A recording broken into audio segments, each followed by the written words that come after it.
ব্যবসায়ী কত থাকে আমি ডাল ভেজে ভাত খাইতাম, ডাল দিয়ে ভাত খাইতাম আমরা। এই বাচ্চাটা আজকে প্রতিনিয়ত কি ওর একটু ভালো মন্দ খাওয়ানোর দরকার না বলেন? এই ডাউল দে ভাত ভাত খাস নাকি? ভাত খা, ডাউল দে ভাত খা। আমি ডাল দিয়ে ভাত খাবো না আন্টি। তোর দিয়ে ব্যবসা করি, মানুষ সবাই কয়, কমেন্ট করে জানায় আমি বলে তোর দিয়ে ব্যবসা করে খাই, তাহলে আজকে ডাল দিয়ে ভাত খাস কি জন্য? আজকে তো তোর দিয়ে মাছ মাংস খাওয়াইতে পারতাম, তোর দিয়ে ব্যবসা করি না, মানুষ আমার কমেন্ট করে। আমার আন্টি ব্যবসা করে না তো, আমার আন্টি যদি ব্যবসায়ী করতো তাহলে কি আমরা ডাল দিয়ে ভাত খাইতাম? আপনি নাকি দেখেন না, আপনার দিকে চোখ নাই কা? কি জন্য এগুলো খারাপ মন্তব্য করেন বলেন তো? আরে আমারে বলে আমি বলে ব্যবসা করে খাই, এত এত মানুষ পচা ভিডিও ছাড়ে, তারা কি ব্যবসা করে খায় না? আর আমি আজকে একটা বাচ্চা, একটা কোরআনের হাফেজকে প্রেজেন্টেশন করতেছি আপনাদের মাঝে, এটাকে ব্যবসা মনে হইলো?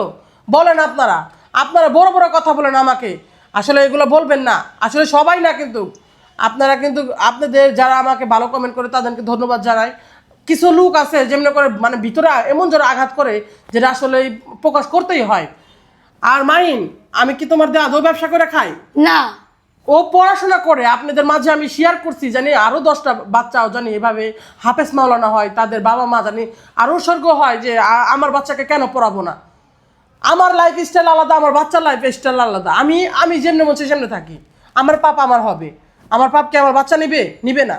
তাহলে আমার বাচ্চাকে আমি মাদ্রাসায় পাঠাইতেছি, এটা আমি এখানে ভিডিও করতেছি, এটা আবার কি এর ব্যবসা বলো তো মাহিন? তোমার তো আমি কি ব্যবসা করি? কোনো ব্যবসায়ী করেন না আন্টি আপনি। মানুষ আমাকে খারাপ বলে জানো, আমি তোমার একটু ভিডিও করে দেখে মানুষ আমাকে খারাপ বলে। আপনারা কিসের জন্য এরকম করেন বলেন? কষ্ট লাগে জানো, আমি এই ভিডিও ছেড়ে দিব, আমি তোর দেখি ব্যবসা করে খাই, তুই ক।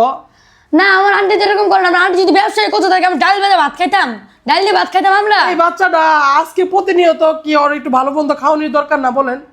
আমি ওরে খাওয়ান দিতে পারি না আজকে টাকার অভাবে। আপনারা যারা মাদ্রাসায় বাচ্চা পড়ান জানেন না বাচ্চাদের কি কি খাইতে বলে, আমি খাওয়াইতে পারি না টাকার অভাবে। আর আপনারা বলেন ব্যবসা করি, ব্যবসা করলে পরে কি এই জায়গায় থাকতাম, এই মাটি ফলরে ঘুমাইতাম, তাই না?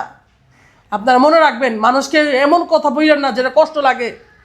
মানুষ কত খারাপ খারাপ ভিডিও লাইক কমেন্ট শেয়ার করে, আর আমাদের ভিডিও শেয়ার করলে পরে মানুষের যন্ত্রণা ওইটা জায়গা ভিতরে চুলকায়। আমার আইডির রিপোর্ট মাইনা কি করছিল, আমি আমার ভিডিওগুলো ভাইরাল হয়ে গেছিল গা, আমার কত 100টা ভিডিওর মতন আমার কাটতে হয়েছে। আর আজকে আপনারা বড় বড় কথা বলেন, একটা হাফেজ মাওলানার উপরে যদি আপনারা যদি এরকম ভাবে যদি টর্চার করেন, আল্লাহ তাআলাও শোভো না, আল্লাহ তাআলাও শোভো না, আপনাদের আল্লাহ তাআলার বিচার আছে। তো মাইন কিছু বলবা, বলো কি বলবো? আপনারা সবাই ভিডিওটা লাইক কমেন্ট শেয়ার করে দিবেন। তাহলে তুমি কিছু বলবা না, তার বিনিময়ে কিছু বলো। আপনাদের মাঝে একটা কোরআন তেলাওয়াত বলতে চাই। বলো। আউযু বিল্লাহি মিনাশ শাইতানির রাজীম। বিসমিল্লাহির রহমানির রহিম। ফা'তারাফু বিযানবিহিম ফাসুহকাল লিআসহাবিস সাঈর। ইন্নাল্লাযীনা ইয়াখশাউনা রাব্বাহুম বিল-গায়বি লাহুম মাগফিরাতু ওয়া আজরুন কাবীর। সাদাকাল্লাহুল আযীম। আসলে সবাই কত খারাপ কথা বলেন, একটা হাফেজ মাওলানার কি ভালো খাবার দরকার না বলেন? অনেক ভাইয়েরাই বলছেন যে ওকে ভালো খাওয়ান দেন, নাইলে ওর পড়াটা ভালো হবে না।